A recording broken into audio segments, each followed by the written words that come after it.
safi, maana hao watamwona Mungu.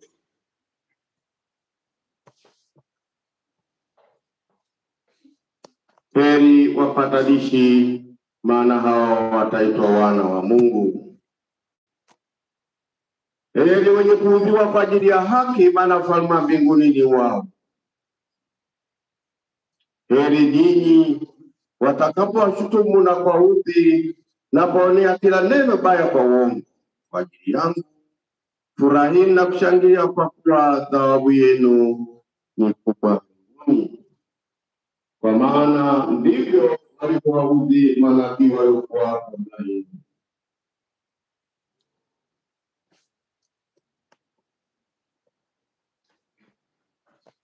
Neno la Bwana. Ndugu zangu,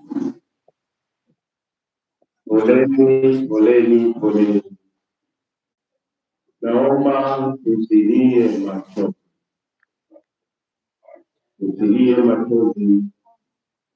Badala ya machozi tumuombe.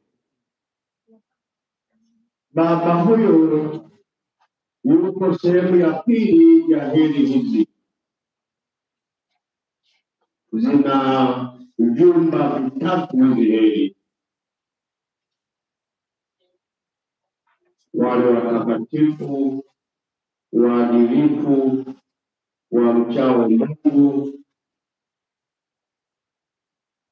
na ambao majina yao yameandikwa mbinguni.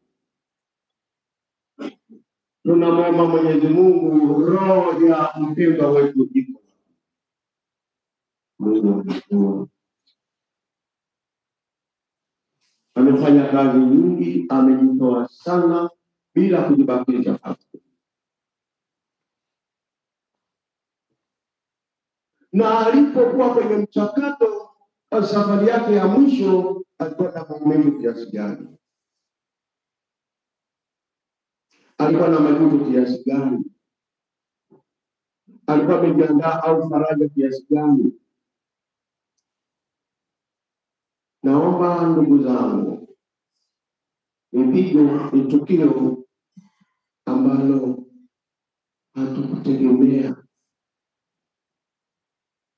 Hajamaliza miezi katika kuumwa kwake. Kama tulivyoambiwa, tulikuwa naye Kondoa, mapadri wanashangaa tulikuwa nao pamoja, lakini nayo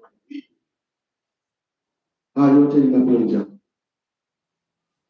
Mungu ana sababu zake. Naomba tutulie,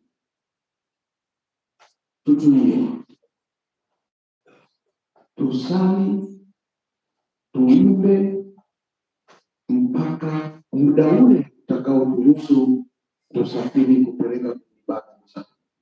Lakini kulia machozi, kupiga kelele, ndugu zangu, naomba tulie. Nashukuru wote ambao tumefika hapa.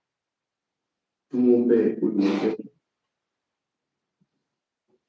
roho yake ipokelewe, lakini sisi hatuna mchakato ya kujua Bwana huyu roho yake iko wapi. Hatuna mchakato. Wenzetu wana mchakato ya kipimo hicho. Sisi tunaolia, sisi tunaoomboleza, hii roho yake inatuombea. Maana alikuwa parokia hii na roho yake iko hapa, anatuombea. Naomba tutulie.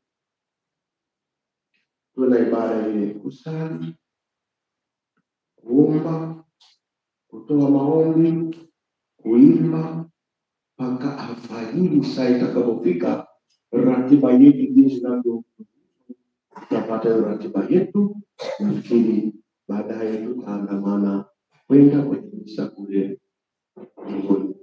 Misa jimboni ni saa 6:30. Hapa tutaondoka saa 5 kama tulivyokubaliana. Kama ikizidi basi wengine watatuelekeza ratiba hiyo. Baba bariki kwa pesa. Usiku Yesu Kristo.